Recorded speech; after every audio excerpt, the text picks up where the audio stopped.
Hey, you're Keepin Company with Conor, and you're listening to another Townsquare Spotlight. We have an amazing musician with us today. Really cool project that's being done right here in the Hudson Valley, and it is of huge scales. With us today, we have the creator of the Lifted Project, also host of the Home From Here podcast. We have singer-songwriter, instrumentalist, musician, John Burton. John, how you doing? Thank you for having me, man. This is exciting. Dude, I am so glad that we got you in studio, especially as quickly as we were able to do. Yeah. I remember when we were talking, it's like, oh, when can we make this happen? Think it would be like months down the road or something. It's like, no, let's just do it next week. It was like, yes! Let no time waste. Absolutely.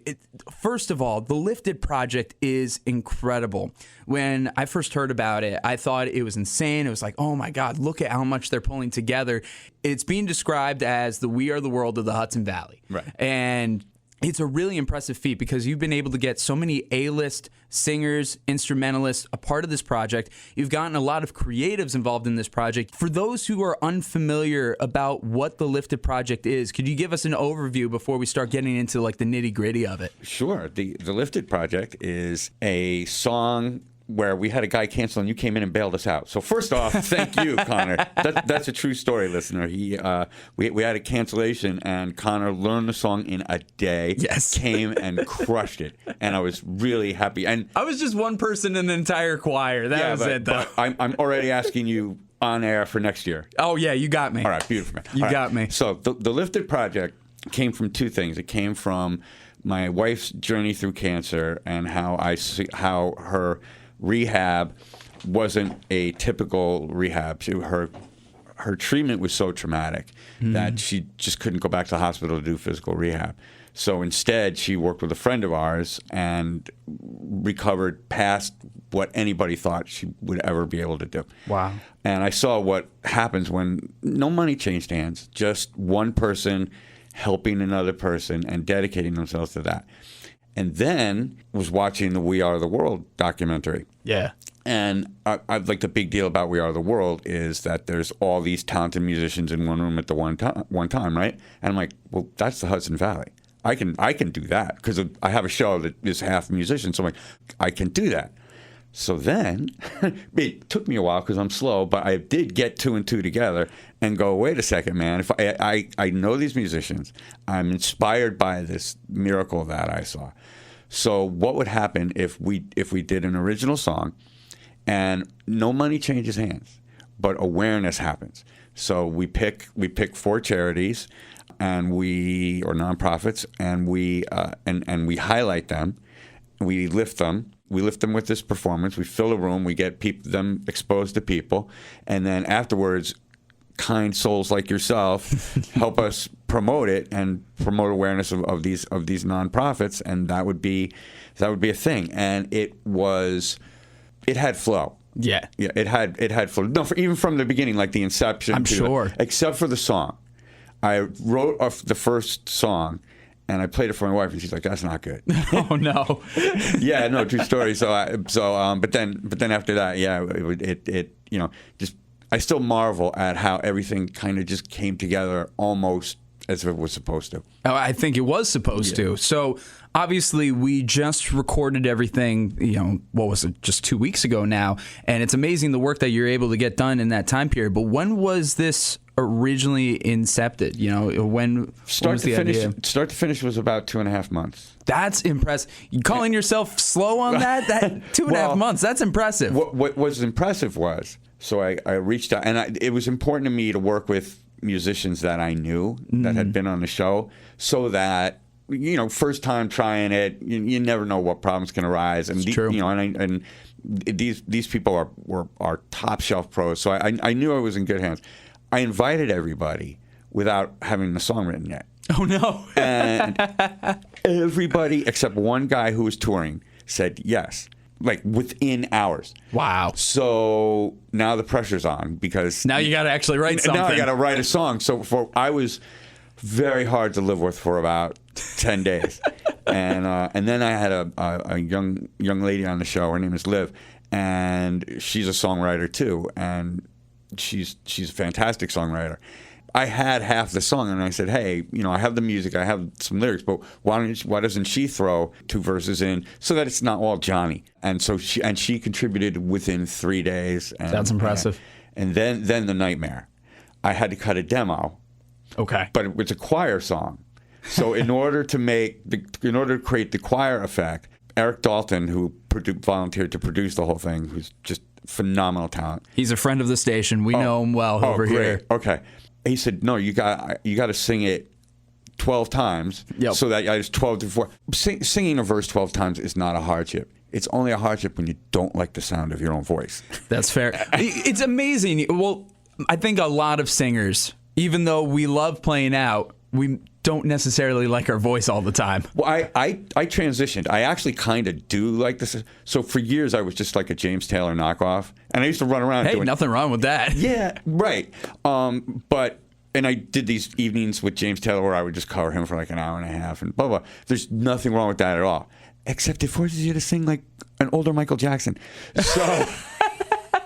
That's a way to put it. So I in the last year have finally figured out like what my voice is and stopped doing James Taylor-y stuff. So really, now I kind of like it more. Yeah. Oh wow. Yeah. Oh, that's fun. I'm glad that this whole experience has been able to help out with that. Oh, thank you. Yeah, that's cool. And honestly, listening to the demo, I thought it was well put together. You were telling me it's like, oh, it's crap, Conor. You'll be able to figure it out, but it's crap. Because you're a musical talent, you will be able to figure it out. And fortunately, I was able to figure it out. But I'm listening to it, and it's like, this is a really good demo. Oh, it's thank like, you. no, Well, they came together. That's all Eric. That's all Eric. He's fantastic. Eric really is impressive. Yeah. Hey, so good. And Eric was one of the musicians, of course, that was a part of this project. Yes, he and was. He was recording everything.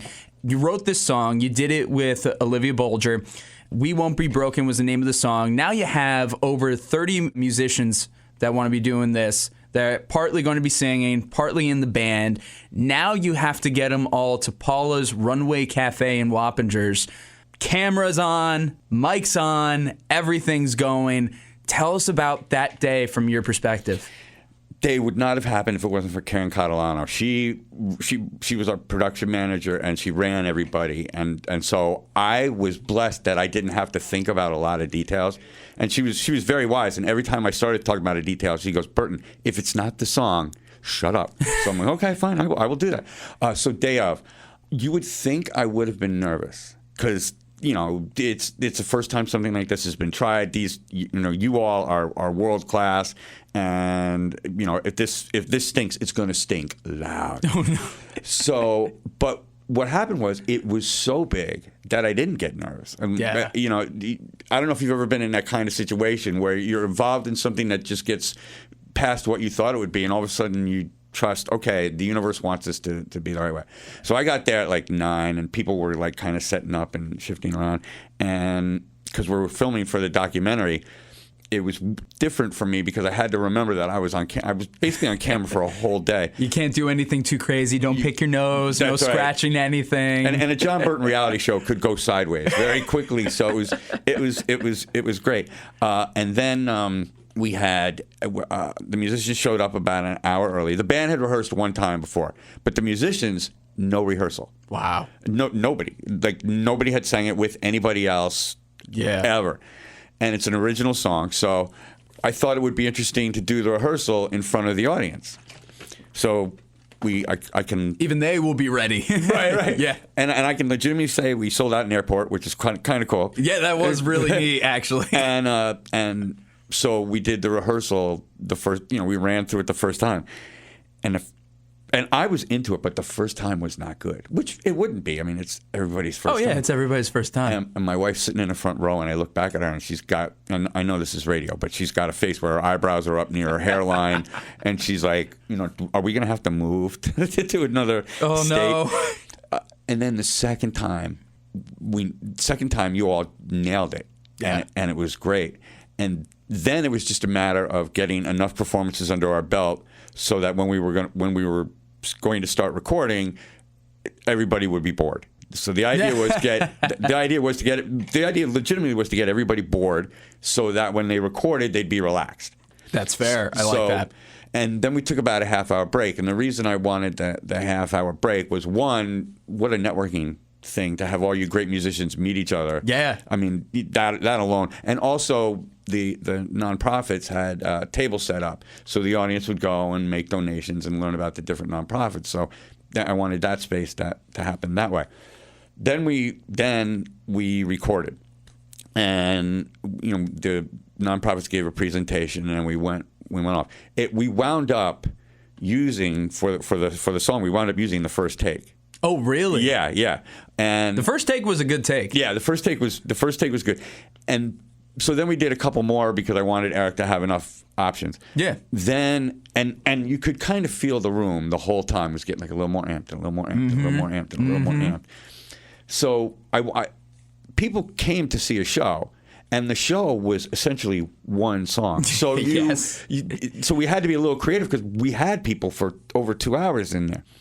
So the last take we're doing, and we're releasing that too. It's the extended version. So the radio edit gets released first, and we're doing an extended version. I love it. The extended version, we had the audience sing with us, and it's kind of a call answer part of the song where the call is "We won't be broken," and the answer is "If we lift each other," and we just and so I had a choir of crazily talented musicians and an audience that was amped up, and it was. I don't have a word for it. It was lifting. It was euphoric. It was euphoric. transcending. Yeah. It was so cool. That last take in particular was just so much fun because the audience was used to it now. They kind of understood the parts. Right. Everybody's riffing. Everybody wants to get up there. Yeah. Everybody's just going hard and ham, and you could tell everybody was just enjoying themselves. Yeah. And you really got to see how world-class each musician was in that moment because everybody just let it rip. Everybody went off. Yeah. And that version's like 14 minutes long. That's how long? Yeah. It felt like a while. Yeah, it was about 14 minutes because, so the way, if you weren't there, the way we had it set up was there was a choir, and then we had 9 or 11 soloists up front. And so there were 3 microphones for those 11 soloists. For the last take, everybody in the choir, if you wanted to do a solo, just got up and just went off, and people went off. They really did, and it was great. And then it ended, and everybody applauded, but the room was still high. The room was still buzzing. So it really took about another hour before people started packing up because everybody was like, "What's next?" And I'm like, "There's nothing next." But it was good though, and as you said, it was a great networking experience. I got to see some people who I've known for years, like Eric. I've been friends with Eric for years, so I was able to talk to him. Wabasha town supervisor Joey Cavassini was there. Yeah. I've known Joey through the radio station, so I went over to say hi to him. Met some other people. Actually, I've known Karen, but only online. So that was the first time I ever met her in person. Oh, yeah. I say I used to only be afraid of 2 things: snakes and Mike Wallace, who's an old 60 Minutes reporter. Yes. Now I'm afraid of 3 things. Add Karen to the list. Mike's no longer with us, so Karen takes Mike's place. Takes that over. Yeah. Karen is a wonderful person, so well put together, so passionate. But yeah, like she runs things well.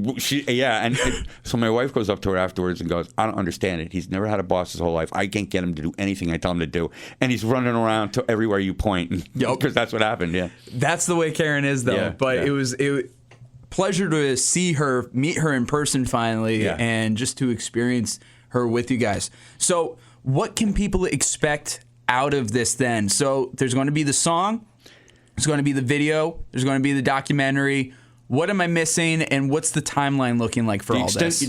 So we're releasing the song first. Mm-hmm. A week after we release the song, we're going to release the video and hopefully the documentary. There's 2 videos. One is just the video of the song, and then the other is a documentary.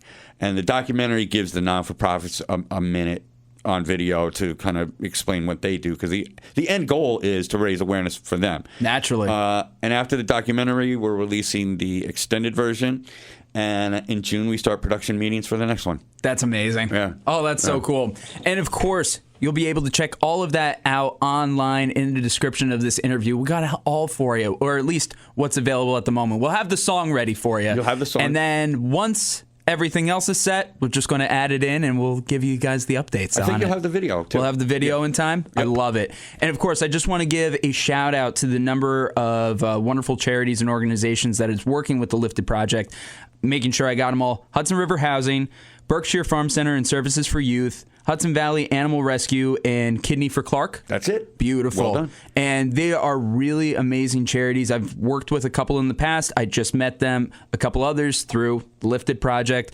We'll have blurbs on them in the description of this interview as well. But seriously, incredible Hudson Valley, non-for-profits charities. How were you able to narrow it down to these charities? Do you have a personal connection with them? Did they reach out? How'd that work? So I posted and said, what the vision was. Yeah.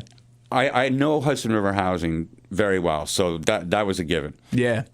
Paula, who owns Paula's Runaway Cafe, wanted to do something with animals, so I thought that was good. Okay. I was a foster child, so Jenny Angel, one of the singers in the project, not knowing that I was necessarily a foster child, brought Berkshire.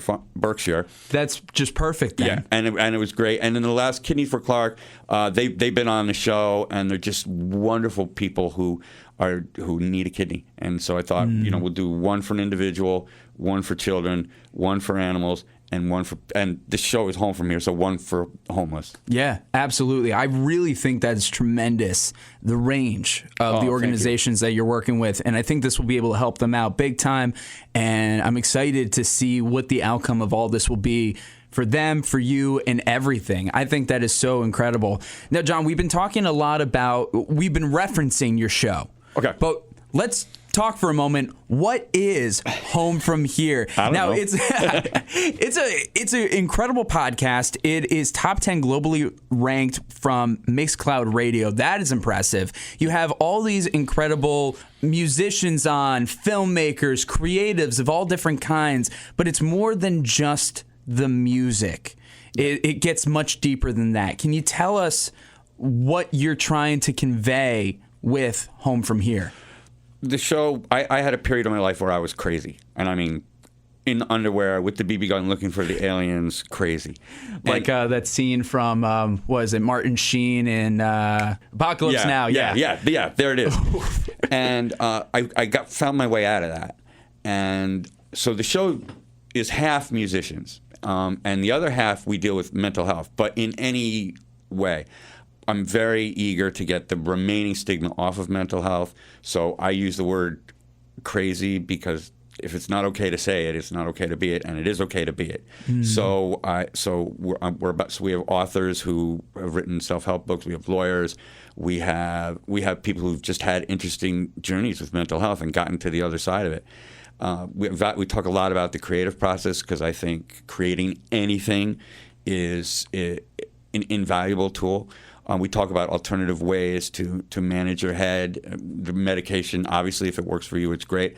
But there are alternatives to think about. And so we talk about that. We have a nurse practitioner who's a regular on the show. We have a woman who is at the project. Her name is Leslie Wayne. She is a cancer patient. She was given 4 years to live 3.5 years ago. Oh, wow. And so and she's so inspirational. She does a monthly appearance because she is living every day, and it's so amazing to watch somebody tackle it that way. She did the opposite of Fold. She was the one dancing with my wife there. And, yes. Yeah, and it was amazing because she wants to dance to live music, but it's hard for her to be out at night. And so I said, all right, honey, come here. I got a good idea. There we go. I love it. So we do that. We have It's a range. 50% of the time, it's musicians because the Hudson Valley is just an anomaly to me. You can't swing a dead cat without hitting somebody who's world class. Yeah. But we seek out musicians who have a story too, and most do. And the show is also people cry about like 80% of the shows. I love that. Which is a low number. If I wanted it higher, but we're working on it. And we're not. It's not really a promotional show. If you're a musician and you come on, I'm not interested in necessarily promoting your music. I want to expose it, but I'm also interested in your personal story and the same. So people have to be prepared. And I have what to expect sheet where I say, expect to cry, expect to tell me things you don't think you were going to.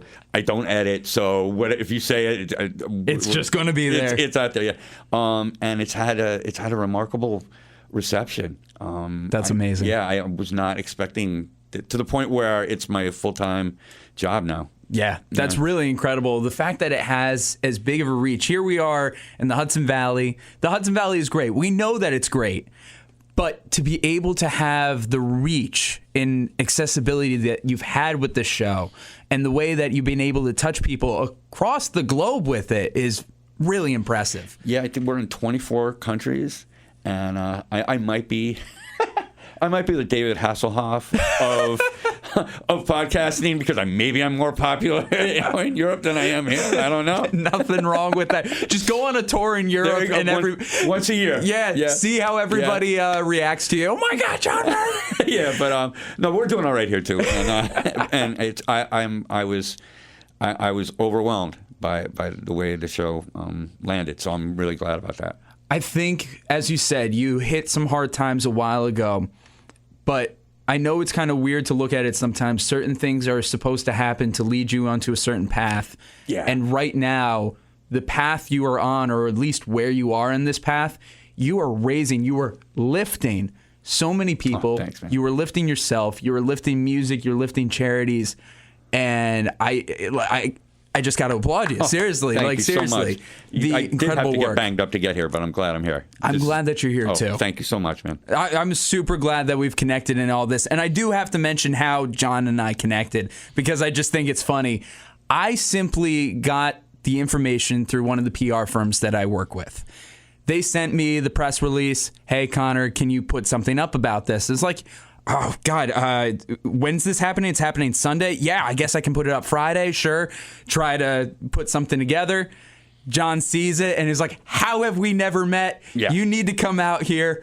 And I learned the song totally last second and figured it out with the rest of the chorus. And that's a wild card because I invited you before we had ever then I learned about your music. We barely even talked. Did you even know I was a musician by that point? I did. Okay. I knew you were a musician, but I hadn't. I didn't.